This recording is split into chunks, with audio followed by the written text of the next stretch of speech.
بالله من الشيطان الرجيم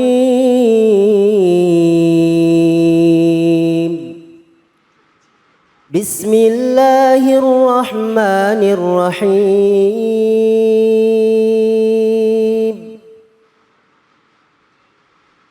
يا أيها الذين آمنوا اجتنبوا كثيرا من الظن إن بعض الظن إثم ولا تجسسوا ولا يغتب بعضكم بعضا أيحب أحدكم أن يأكل لحم أخيه ميتا فكرهتموه واتقوا الله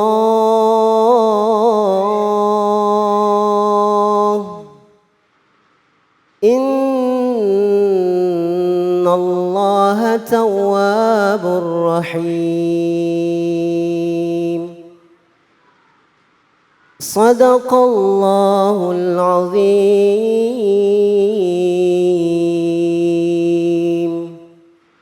Dengan menyebut nama Allah yang Maha Pengasih lagi Maha Penyayang. Wahai orang-orang yang beriman, jauhilah banyak dari prasangka. Sesungguhnya sebagian prasangka itu dosa, dan jangan kamu mencari-cari kesalahan orang lain. Dan janganlah ada di antara kamu yang menggunjing sebagian yang lain. Adakah ada di antara kamu yang suka memakan daging saudaranya yang sudah mati? Tentu kamu merasa jijik. Dan bertakwalah kepada Allah. Sungguh Allah Maha menerima taubat, Maha penyayang. Maha benar Allah dengan segala firman-Nya. Tadi kita simak, kita dengarkan surah Al-Hujurat ayat 12 yang mengingatkan kita untuk tidak bertajassus, jangan mencari-cari kesalahan dan jangan berprasangka. Untuk lebih jelas kajiannya kita simak bersama dengan guru kita Kiai Mohai, silakan. Fadhol Kiai. Bismillahirrahmanirrahim. Assalamualaikum warahmatullahi wabarakatuh. Ibu-ibu pemirsa Cahayati Indonesia dimanapun berada, terima kasih abangku yang soleh, Abang David Khalik. Alhamdulillah kita telah mendengarkan satu ayat yang menjadi sebuah ketentuan syariat. Karena ada syariat, ada fikih. Enggak sama tuh kayak sholat, puasa, zakat, haji. Ibadah-ibadah yang terlihat atau tidak terlihat. Ada juga ibadah hati seperti anjuran berbaik sangka, juga larangan berburuk sangka. Itu syariat, nggak bisa diotak-atik. Kalau fikih itu bisa diotak-atik. Ya, seperti melaksanakan dari teori dan teknis ibadah ketika bepergian bagaimana, itu fikih. Tapi kalau seperti buruk sangka yang tadi ayatnya dibaca itu nggak bisa diinovasi, nggak bisa ditawar-tawar, nggak bisa diimprovisasi. Karena jelas nyata madorotnya apa pada keburukan dari amal-amal manusia dan maslahatnya apa pada kebaikan yang telah Allah perintahkan. Ayat tersebut menjelaskan, ya ayyuhalladzina amanu ijtanibu, jauhi. Memang nggak menyinggung masalah halal haram, tidak menyinggung masalah makruh, mubah, ya. Yang disampaikan adalah ijtanibu, jauhi. Berkaitannya dengan dosa. Yang disuruh jauhi adalah berburuk sangka. Iyyakum wadh-dhanna fa innal dhanna akdzabul hadits. Jauhilah oleh kalian buruk sangka, prasangka buruk. Karena itu adalah sedusta-dustanya ucapan. Dua orang ngobrol, si fulan kemana? Kemarin sih ada, kok sekarang nggak ada, nggak ngaji. Paling juga ini. Paling juga. Padahal belum tentu tahu, ketika tahu pun belum tentu nyata yang diucapkan sama yang dialami yang kita omongin. Tapi keluar, kemudian yang dengar percaya, diimplementasikan dalam sikap. Tiba-tiba pas ketemu sama si fulan yang diomong itu berubah sikap. Kan jahat betul itu, Bu. Ibu nggak ngelakuin apa-apa tapi diomongin, yang fitnah saja berbahaya, juga dari hati. Karena mahkota kehidupan, nahkoda hidup kita adalah hati. Kecil, ibu-ibu kalau pergi ke Turki, tapi jangan sekarang, baru sempat gempa. Ada namanya buah tuh sonubar, besarnya sekepalan tangan manusia, bentuknya seperti buah mangga, orang lebih mirip kepada love, hati. Nyampe di Bekasi bukan sonubar, sanubari. Iya. Hati sanubari itu kecil tapi isinya banyak. Tapi dari yang kecil meskipun isinya banyak, gara-gara satu titik bisa rusak itu hati. Ketika ginjal kita rusak bisa diganti. Cangkok, jantung cangkok, paru-paru cangkok, mata cangkok, hati nggak ada. Ibu keliling dunia cari pengganti hati, nggak ada. Maka ketika rusak semuanya. Nah, termasuk di antara yang merusak hati adalah buruk sangka yang bisa menimbulkan kemudorotan dan kejahatan. Di sini disebutkan inna ba'dadh-dhon ism. Sebagian daripada sangka dan prasangka itu pasti banyak dosanya. Ya. Kecurigaan berbeda dengan sakwa sangka. Curiga itu timbul karena sebab ada perilaku. Kewaspadaan juga berbeda dengan kecurigaan dan sakwa sangka. Kewaspadaan ketika ada data. Awas, ini orang udah tahu dikenal seperti ini, nih datanya, waspada kita. Itu bukan zon. Kalau zon itu nggak usah ada apa-apa, nggak ada data, nggak ada perilaku, nggak ada kasus. Tahu-tahu keluarlah tertik dalam hati, mengucapkan sesuatu hatinya yang akhirnya bisa berbagai macam yang ditimbulkan. Tadi disebutkan kalau dia nggak berdaya, ya hatinya kotor. Tapi kalau dia punya power, dia akan mampu melukai gara-gara cuma kretek hati. Makanya tagfil atau tagoful yang nyata di depan mata saja, kalau ada orang yang berbuat salah, udahlah maafin. Ya, yang kelihatan sudah dilakukan saja kita mampu untuk memaafkan. Kenapa yang nggak kelihatan dan belum tentu dilakukan tiba-tiba kita berburuk sangka? Terutama buruk sangka ketika urusan dalam keluarga. Suami ditelepon mati, padahal di tol bannya bocor. Coba, ya, iya benar. ya, kasihan dia. Saya kembali mewakili hati bapak-bapak yang terzolimi.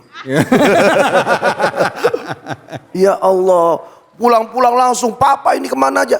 Mama, bannya bocor, handphonenya lobet. Ya, jauh banget kan. Antara satu lagi payah-payah sendirian bongkar ban, satu lagi itu berawal dari sakwa sangka.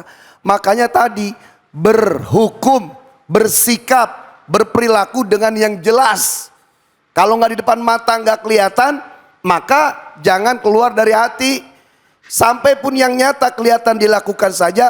Ini apa ini? Kok orang ini di depan saya begini? Kita tanya, Bapak kenapa? Kok saya lihat? Oh enggak, oh buruk sangka. Untung nanya, klarifikasi, tabayun.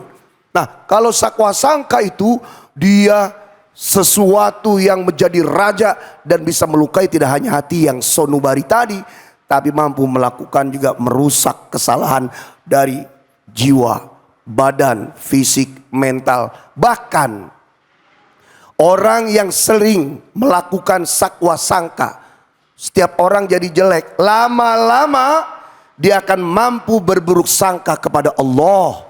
Seolah-olah Allah akan terus memberikan keadaan buruk untuk dia. Na'udzubillah min dzalik. Iya.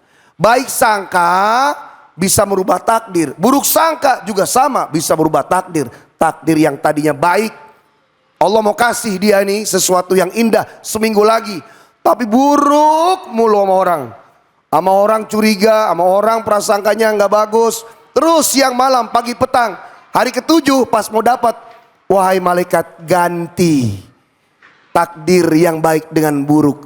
Karena dia selalu memandang buruk, maka automatically orang ini berburuk sangka juga kepada aku. Maka Allah katakan tadi, orang buruk sangka itu munafik.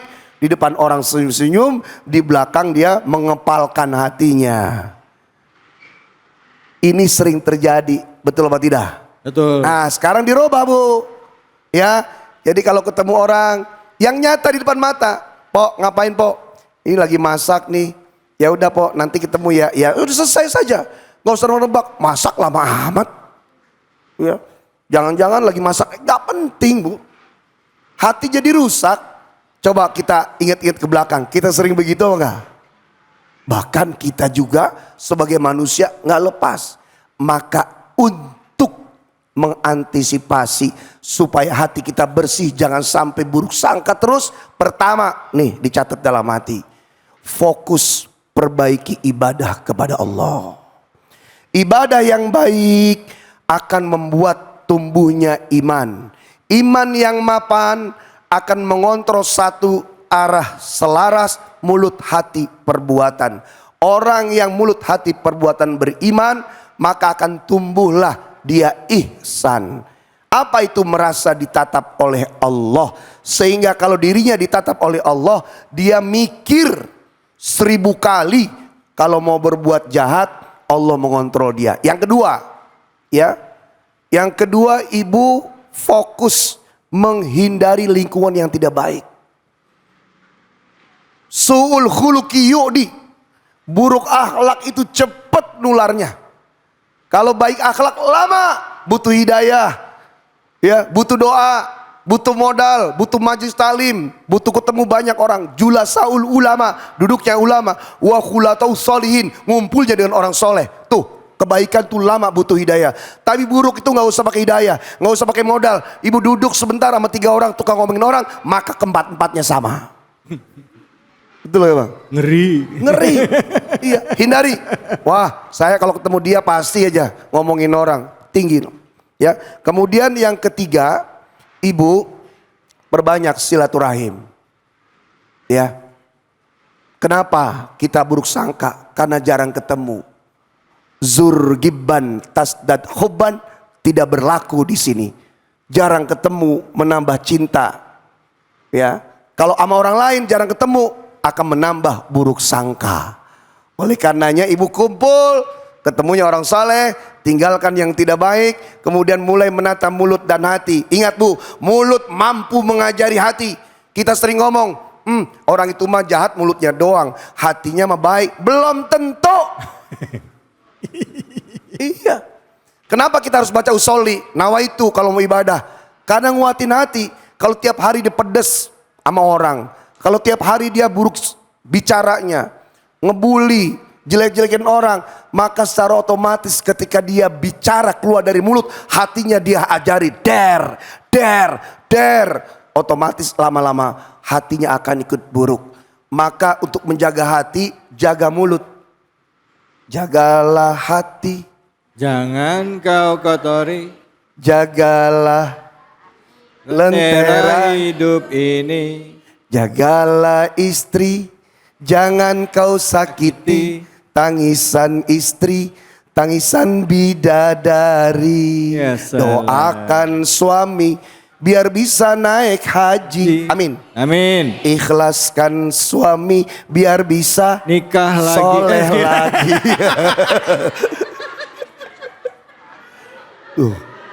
Itu dalam hitungan detik biar bisa itu. Kawin lagi nih Ustaz. Udah buruk sangka sama Ustaz.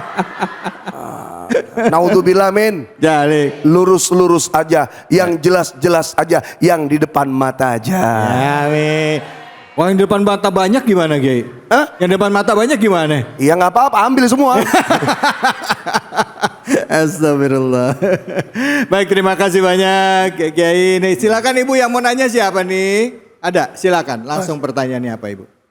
Assalamualaikum warahmatullahi wabarakatuh. Waalaikumsalam warahmatullahi wabarakatuh. Perkenalkan, saya Jenah dari Villa Mutiara dari Jamaah Al-Misbah. Saya ingin menanyakan satu hal Ustadz, yaitu bagaimana caranya menyingkirkan prasangka buruk terhadap orang lain. Terima kasih. Assalamualaikum warahmatullahi wabarakatuh. Waalaikumsalam warahmatullahi wabarakatuh. Ini masalah hati lagi nih. Masalah hati. Karena buruk sangka baik sangka itu asalnya dari apa, Bu?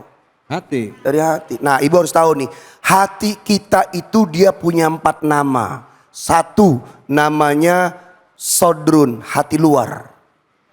Dada luar, hati luar. Itu tempatnya untuk menakar pengetahuan. Yang kedua namanya kolbun, yang kita sering bilang kalbu. Nah, itu untuk menyimpan cinta kepada makhluk. Jangan terlalu dalam mencintai manusia. Asik. Ada yang iya. Iya. Ya Allah, mau pakai iya gitu lah. Iya, Bu, Ibu mencintai manusia itu di kolbun aja. Kolbun. Ketika dia jahat, Ibu gak terlalu sakit. Ketika ternyata dia baik, Ibu gak fokus berpaling kepada manusia.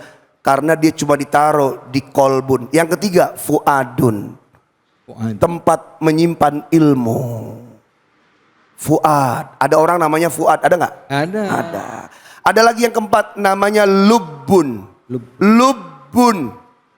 Orang Arab bilang lubun, orang Barat bilang love. Jadi love itu asal katanya bahasa Arab lubun. Lub. Orang bule bilang love. I love you, you love me, I kentut you lari. Ya, nah itu tempatnya menyimpan cinta untuk Allah dan Nabi-Nya. Wow. Kita sering menyimpan cinta kepada manusia, ditaruh di lub. I love you baby, I love you darling. Maka ketika dia menyakiti, sakit hatinya. Ketika dia berbuat baik, kita berpaling, Allah cemburu. Maka cara untuk menyingkirkan buruk sangka sedang-sedang saja kepada manusia. Kemudian hebatkan hati kita, fokus mencintai Allah dan Nabi-Nya. Masya Allah. Ibu paham ya Bu ya? Cintanya sama suami ditaruh di mana Bu? Di bupet. Aduh, Masya Allah. Terima kasih banyak Ustadz, terima kasih banyak Kiai guru kita yang udah bagi-bagi ilmunya. Dan mudah-mudahan bermanfaat ya. Setelah ini kita akan mengaji lagi dengan guru-guru kita yang hadir di sini. Jadi jangan kemana-mana ya. Hanya di mana? Di Cahaya Hati Indonesia.